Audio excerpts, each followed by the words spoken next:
Well, good morning and welcome to beautiful Vancouver and British Columbia. The weather's always like this for those of you who are visitors.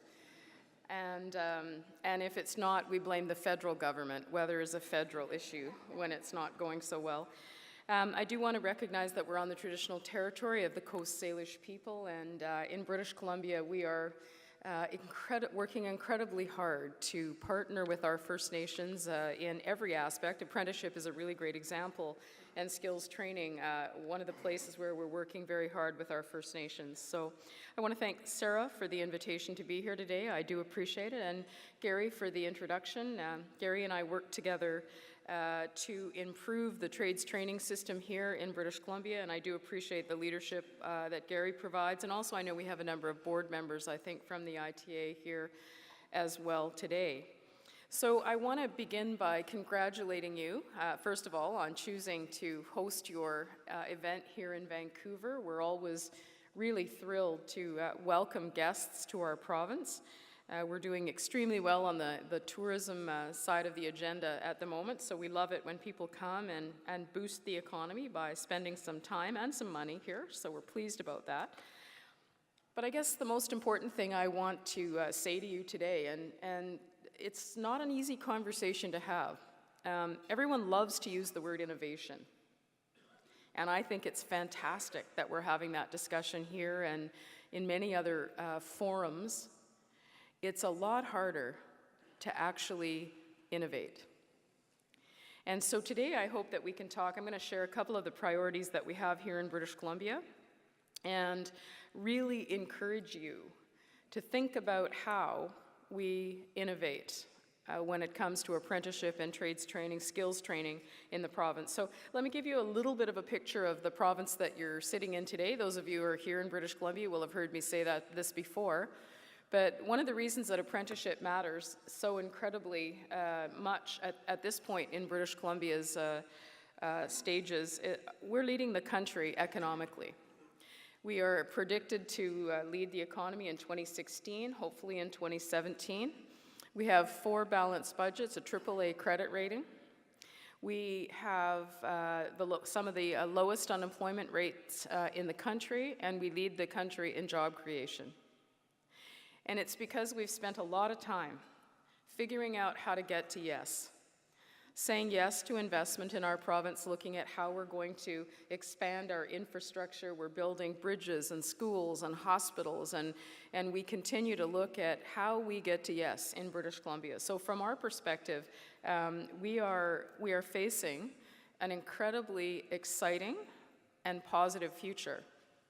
But one of the biggest challenges we face, and I'm sure it's not dissimilar in other provinces from a demographic perspective, but one of the biggest challenges we face is the skilled labor gap that we are going to have. And we're already experiencing that, but we're going to see it accelerate. And when you look at our province, in the next, up till 2024, our latest numbers show us that we're going to have up to 1 million job openings. And that's not simply because we're going to grow economically, but it's also because we have an aging demographic. And in fact, 2/3 of those jobs will be because people are, in essence, aging out. And so it leaves us with an incredible task of making sure we're filling those gaps. If we want to see our economy continue to grow, one of the primary concerns that people have is their ability to have the labor force that they require. And so I talk about it in British Columbia with our union and non-union stakeholders, governments, proponents, that it is all hands on deck. And now is the time for us to look at how we collaborate, how we work aggressively with one another to figure out how we're going to make sure we have the right people for the jobs that are in line now and into the future. So we've taken some pretty significant, we've made some significant changes, both in our ministry and in our government, to try to address those concerns. We spend in our province $300 million a year on skills training directly. And that's across ministries. It includes education. It includes, obviously, the Industry Training Authority. But one of the things that we've said is we're just not going to send money out the door. We're going to line up the funding that we have with the jobs that we have that are in demand. It sounds pretty straightforward. The problem is that here in British Columbia and across the country, the availability of data related to the job demands of today and in the future is it's just not up to the standards that it should be. So in our ministry, and I'm delighted I have a number of ministry staff here today, including my Assistant Deputy Minister, Scott MacDonald, who's just done a phenomenal job in this on our agenda, to drive decisions with data. To say, you know, and to say to post-secondary institutions in the province, who, by the way, have embraced the change as much as it was difficult for them, we said to them, over time, we're going to allocate 25% of your funding to in-demand occupations. So that's a pretty major shift in thinking for those institutions. But it's absolutely essential that we line up the funding we have against the jobs that we need for today and for tomorrow. So we've moved to a data-driven system, and we've actually had we've made significant changes in saying to people, money is not going to go out the door unless you can demonstrate that it lines up against the occupations and the skill sets that we need going forward. So pretty major shift. The second thing we did, and again, people who don't work in government are constantly telling us, you know what, you need to work across ministries. There are too many silos in governments today. And so the Premier came to me and said, I want you to lead a process which looks at skills training, at how we're going to meet the job demands that we have in the future. And I want you to do that across 5 ministries. So my job was to put together the skills blueprint that we have in the province. And it involved the Ministry of Education, post-secondary education, obviously my ministry, but the Ministry of Aboriginal Relations, and also the ministry responsible for the underrepresented social development. So people who have persons with disabilities, women, First Nations. And together we crafted a blueprint that laid out a path for us as we look at how we train people here in British Columbia. It's leading the country, and we've had many jurisdictions, in fact, who've invited us to come and talk about the work that we're doing. So cross-ministry approach, funding that's lined up against the job demands that we have. But another essential piece for us was that we start to talk to kids about skilled trades way too late. It's not good enough to start talking to kids in grade 10 and 11. We need to start much earlier, exposing them to the kinds of opportunities that they have. So we have in the K-12 system, and working with the Industry Training Authority, we're working on a significant reorganization of the youth programs that we have here in the province. Days where students get a chance to sample careers, maker days, sampler days, all those kinds of things that say to young students in grades 5 and 3 and in grades 8, that here's your chance to try out something that you may not have thought would interest you.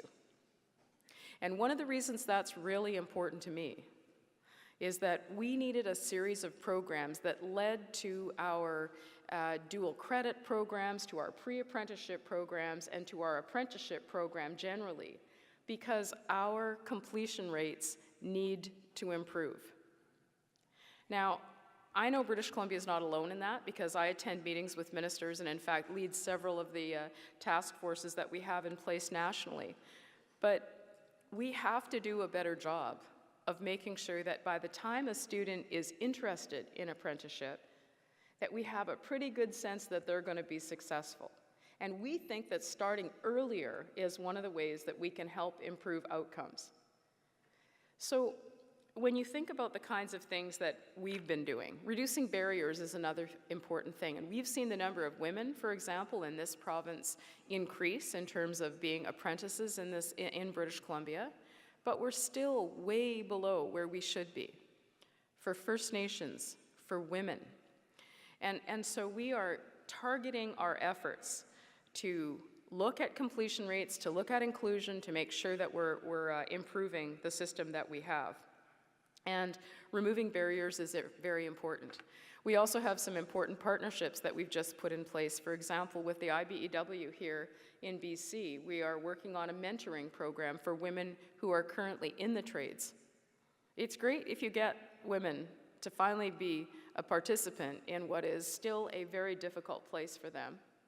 But how do you keep them there? And so we were asked to partner with the IBEW on a program of mentorship for women and others. And we're very proud to do that because we want to make sure it's not just about recruiting, it's also about retaining people in the trades. But I guess you're going to have lots of great speakers today. I think it's fantastic that you're here from across the country to talk about what we can do differently. And I want you to think for just a minute about how different the world is today. You know, I don't know about you, but I am very blessed. I have a 4-year-old and a 6-year-old grandson. And they are probably more capable on an iPad than I am. And one of the first things they say to me when I walk through the door is, "Hey, Grandma, can I have your iPad?" They're 4 and 6. We live in a world of instant communication. How many of you woke up this morning and checked your Twitter feed? Put your hands up. Did anybody? Well, there's a few of you. But when you think about children in the education system, they simply learn in a different way. And we are constantly required to innovate, to change the program, to figure out how we can engage and to help create a successful environment for those students to learn in. Now, I'm not suggesting that we get rid of paper and pencil. I happen to live in a resource-dependent community, so paper's a pretty important commodity to me. But as you meet today, I hope that you will think about the importance of innovation. While I want to, and I know that all of you want to preserve the importance of the apprenticeship system and the issues of time and trade and how all of those things work, the fact of the matter is that people learn differently today.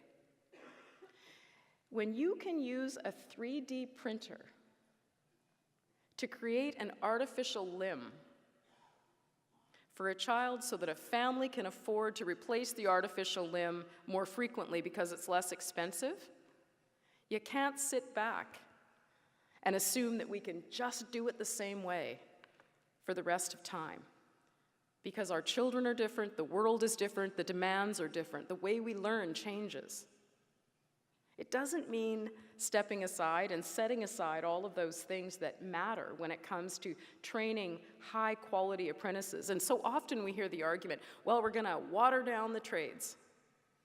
And from my perspective, it is not about quality.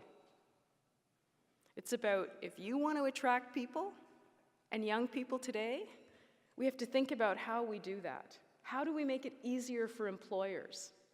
And I have given the Industry Training Authority in British Columbia a mandate and an expectation that we figure out how to be more innovative when we look at apprenticeship in this province. The other questions we're grappling with are mobility and looking at harmonization across the country. And British Columbia is deeply involved and leading that work. You see, if you are a plumber in Nova Scotia, something tells me most people expect that you can be a plumber in British Columbia. Or if you're partway through your apprenticeship in Manitoba, most likely people think that we should figure out how you could finish your training, finish your apprenticeship in some other jurisdiction in the same country. Now, I am not for 1 minute suggesting it is easy, and I am not suggesting we step away from the values and principles in apprenticeship that have been here since the beginning of time, practically. What I'm simply saying is this: when we are grappling with issues like removing barriers, increasing the number of apprentices in the country, when we're grappling with how do we encourage First Nations and women to participate, when we're grappling with if you live in Terrace, British Columbia, why should you have to go to Vancouver to participate in apprenticeship? We don't want that here in BC. We want to make sure that we're doing things closer to home and being innovative and figuring it all out. So I think today and the days that you meet together are far more important than many people would assume. We have to figure out how we grasp that issue of change and make sure that innovation has meaning and action attached to it. I want to just share one public policy decision that we've made here, and I have been in Ottawa recently with the building trades to talk about this with the federal government. One of the things that we decided here in the province, and we still got some issues that we're working through, but one of the things that we decided was that if public dollars were involved in projects, that there should be apprentices on those projects. And so we have a policy now in British Columbia, and we started in a modest way. I was pushed very significantly by some of my union colleagues and friends here in the province to set a quota, to basically say we want 25% of those projects to have a workforce that includes 25% apprentices. And I said, well, let's try walking before we run here, because one thing I don't want to do is drive up the cost of projects or extend the time it takes to complete them. And once again, zero data available. There was zero data on how many apprentices are on projects, how do we measure that, how do we know what the baseline is.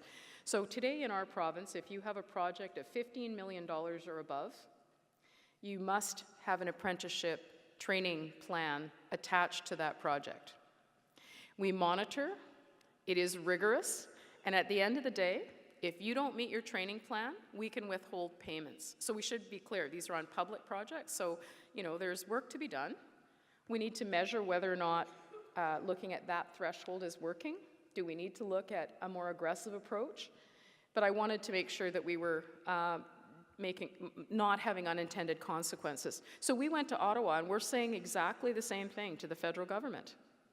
They're going to spend billions of dollars on infrastructure right across Canada. Wouldn't it be great if they joined British Columbia and insisted that there be apprentices on the projects that are paid for by public dollars in Canada? So that's one of the goals we have, working together with the federal government. They've been very responsive and receptive, and we're cautiously optimistic that they will think about moving in that direction. But certainly your voices would help as we talk about that kind of public policy. So I won't take more of your time. I do appreciate the opportunity to be here today and to let you know that here in our province, apprenticeship is a critical part of our skills agenda. It matters, and we're seeing great results with the kinds of shifts in thinking that we have made. So I ask you to be bold, to be thoughtful about how you use the word innovation. Make sure it's backed up with action. Make sure there's great public policy in your jurisdictions to reflect the importance of apprenticeship. But most of all, thank you for the work that you do. When I think about, when I speak to school kids and students about the importance of apprenticeship and choosing pathways and making sure that they have all of the choices in front of them, we need to make sure we're getting to those critical decision makers in kids' lives, parents, teachers, counselors, all of those people as well. But the best thing, I found an article not so long ago in one of the British Columbia papers, and one of the things that attracts kids the most, the headline of the article was, "The Plumber Drives a Jaguar." It got a lot of attention, but we have more work to do. We appreciate the work that you're doing. Be bold. Innovation is absolutely essential if we're going to attract a new generation of apprentices to make sure that as we age out, that we have a workforce for today and for the future. Have a great conference. Thank you for coming to Vancouver, and thank you for having me today. I really appreciate it.